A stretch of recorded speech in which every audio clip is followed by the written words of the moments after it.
রাসূল নবীজি বলেন, ওরে আমার সাহাবীরা, তোমরা শুনে রেখো, আমি তোমাদের সামনে আমি দুটো কিতাব রেখে যাচ্ছি। নবীজি বলেন, ওরে আমার সাহাবীরা, ওরে আমার উম্মতেরা, তোমরা শুনে রেখো, আমি তোমাদের কাছে কোরআন এবং হাদিস দুটো কিতাব আমি রেখে গেলাম। তোমরা যদি নিজের জীবনে এই কোরআন এবং হাদিসটাকে মেনে চলতে পারো, কোরআন এবং হাদিসকে তোমরা যদি নিজের জীবনে লাগাতে পারো, যদি তোমরা ছেড়ে না দাও, তাহলে তোমরা জীবনে কোনোদিন কোনো জায়গাতে লাঞ্ছিত হবে না, বেজ্জত হবে না, কোন জায়গাতে গিয়ে অন্য কমের কাছে জুতো চাবল খেতে হবে না। আজকে মুসলমানেরা জুতো চাপল যে খাচ্ছে, কিসের জন্য? আজকে আমরা কোরআনকে ছাড়লাম, হাদিস ছাড়লাম, আল্লাহর বিধানকে ছাড়লাম, আমরা রাসূলের কথাকে ছাড়লাম। আমরা কি করেছি? মুসলমানদের কালচার, শিষ্টাচার যা কিছু থাকা প্রয়োজন ছিল, ওই সমস্ত জিনিসগুলোকে আমরা ছেড়ে দিয়েছি। কেমন ভাবে চলি?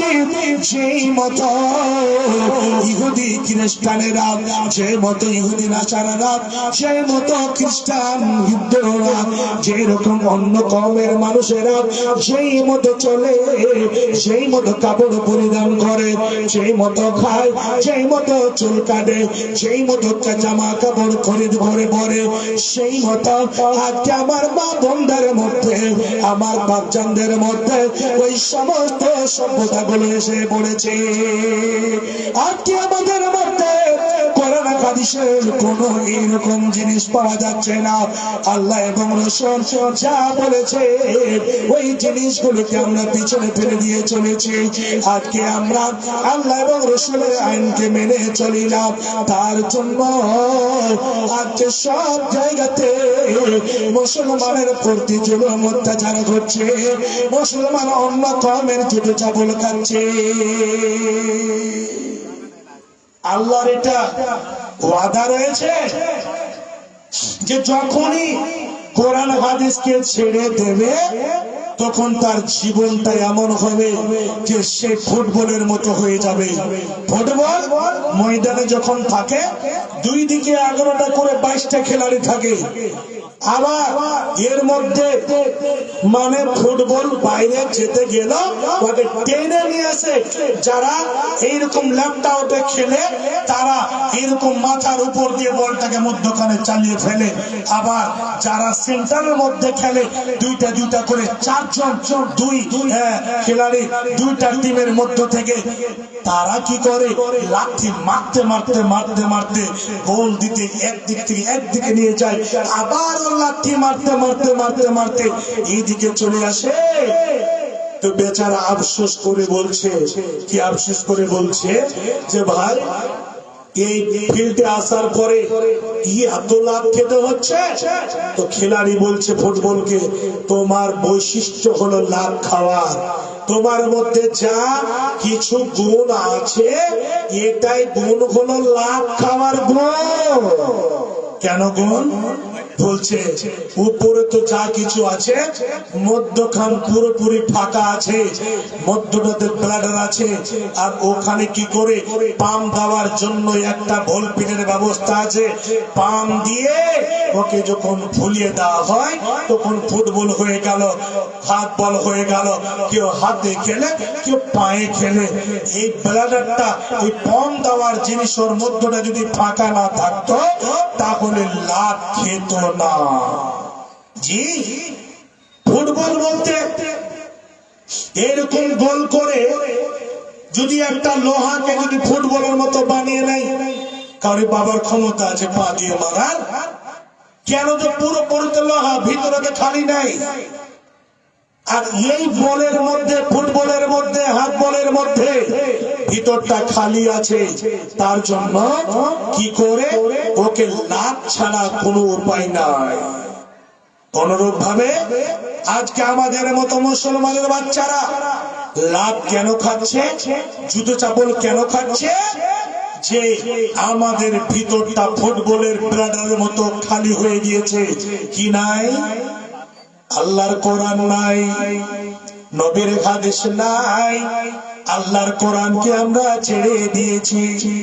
আগের মানুষেরা, আগের বাপ দাদারা কেমন ছিল?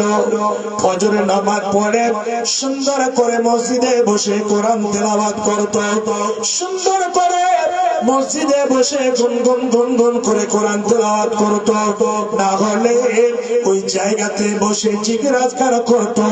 নিজের ছেলেদেরকে বলতো, বেটা রে তোমাদের নামাজ পড়তে হবে, বেটা তোমাদের কোরআনের শিক্ষা নিতে হবে।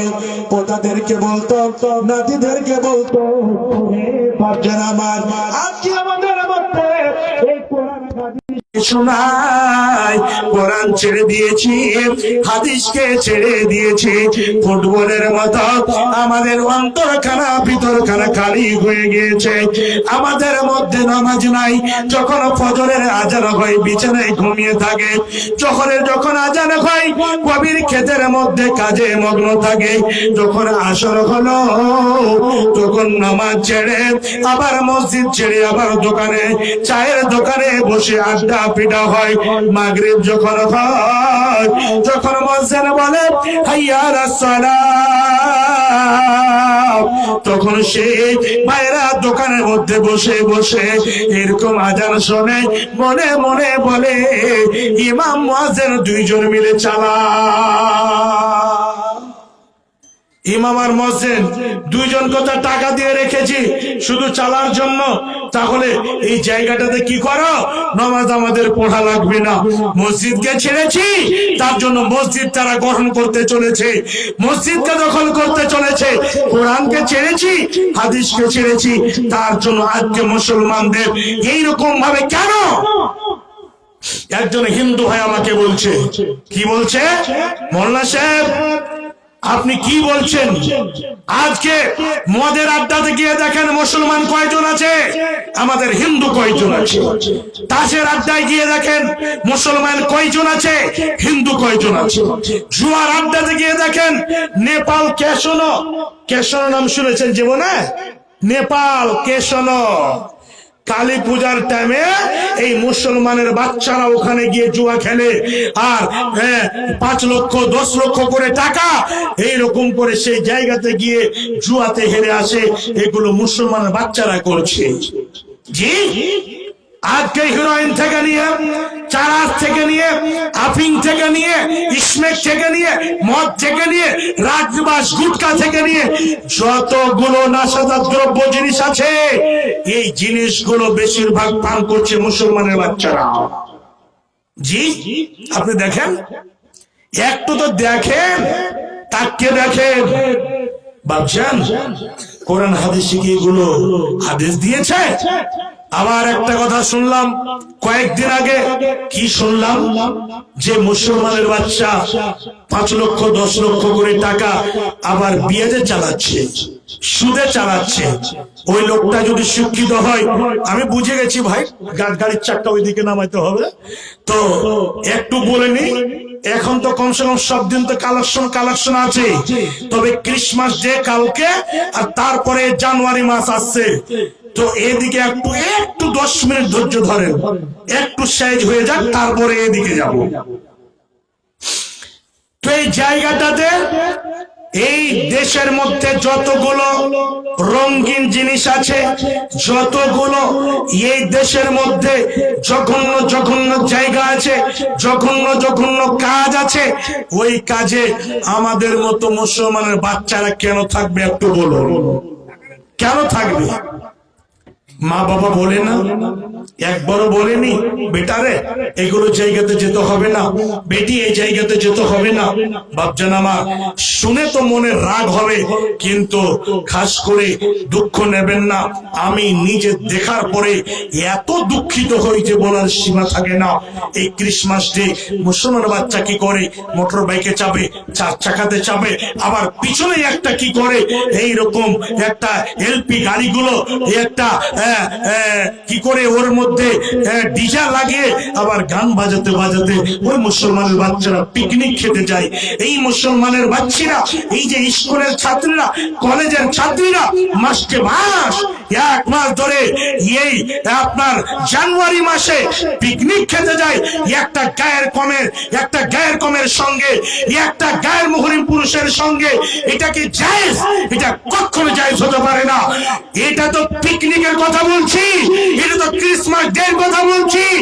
শুনে রাখুন, একজন খালাতো ভাইয়ের সঙ্গে, একজন মামাতো ভাইয়ের সঙ্গে, একজন চাচাতো ভাইয়ের সঙ্গে, একজন গায়ের মুহরিম পুরুষের সঙ্গে একজন মেয়ে একটা পবিত্র হজের মতো ইবাদত করতে যেতে পারে না সঙ্গে। ওকে মুহরিম পুরুষের সঙ্গে যেতে হবে। একটা মেয়ে যদি হজ করতে যায় তাহলে তার স্বামীর সঙ্গে যেতে হবে, না হলে তার বাবার সঙ্গে যেতে হবে, না হলে তার বেটার সঙ্গে যেতে হবে, না হলে তার চাচার সঙ্গে যেতে হবে। যে পুরুষগুলোকে বিয়ে করা চিরজন্মের জন্য হারাম, ওই পুরুষের সঙ্গে যেতে হবে। একটা যদি হজের মতো ইবাদত একটা গায়ের মুহরিম পুরুষের সঙ্গে, একটা গায়ের মুহরিম হবে যদি না যেতে পারে, তাহলে আজকে ক্রিসমাস ডে, আজকে আপনার জানুয়ারি, আজকে আপনার পিকনিক, আজকে আপনার পোষানো, আজকে আপনার কেমন করে মানাতে পারে, কেমন করে গাড়িতে ডিজেতে বসে যেতে পারে? এটা মুসলমানের বাচ্চা হতে পারে না। যদি মুসলমানের বাচ্চা মনে করে এটা মুসলমান নয়, এটা ইহুদি, খ্রিস্টান, হিন্দু, জামাত, বুদ্ধর মেয়ে ছেলে হতে পারে। কেন? তাদের যে সভ্যতা তাদের মধ্যে থাকবে, মুসলমানের মধ্যে এগুলো সভ্যতা থাকতে পারে না। জি, বলে দুঃখ লাগে। আল্লাহ রাব্বুল আলামিন নবী কি বললেন? এই দুটো কোরআন এবং হাদিসকে যারা সব সময় মেনে চলবে, নবীজি বলেছেন কখনো গায়ের মুহরিম পুরুষের সঙ্গে একটা গায়ের মুহরিম মেয়ে কখনো যেতে পারে না, কখনো সাক্ষাৎ করতে পারে না, কখনো তার দিকে তাকাতে পারে না। আজকে কেন আপনার সাবালিকা মেয়েকে কেন ছেড়ে দিচ্ছেন? ওই স্কুলের মাস্টার কি আপনার মেয়ের জন্য মুহরিম পুরুষ? কখনো নয়।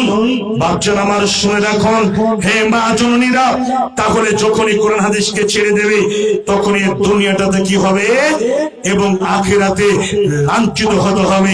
শুধু চাপল ছাড়া কিছুই হবে না। আল্লাহ সেটাই কথা কি বললেন? ওয়ামান আরাদা আন যিকরি ফাইন্না লাহু মাইসাতান যানকা।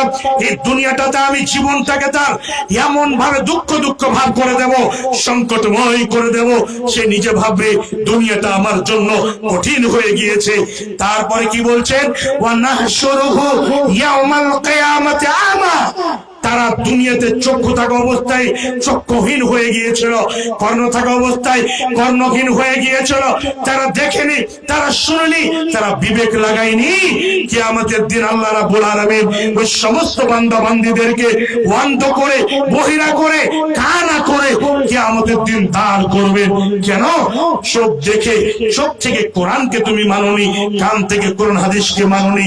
হে বাচ্চারা আমার, আজকে এই যে চলছে, এই যে মুসলমানের বাচ্চারা, এই যে আজকে দুর্নীতি হতে চলেছে, আজকে পদদলিত হতে চলেছে, লাঞ্ছিত হতে চলেছে, একটাই কারণ বাপজান, আমার যুবক ভাই, আমার যুবতী বোন, আমার মা জননী, কোরআন এবং হাদিসকে ছাড়ার জন্য, কোরআন হাদিসকে ছাড়ার অবস্থা আজকে এটাই হতে চলেছে। বাপজান আমার, আল্লাহ রাব্বুল আলামিন কোরআনের মধ্যে বলছেন, জাহারাল ফাসাদু ফিল বাররি ওয়াল বাহর বিমা কাসাবাত আইদিন নাস। যখন মানুষ বেশি বেশি করে গুনাহ করতে লাগে,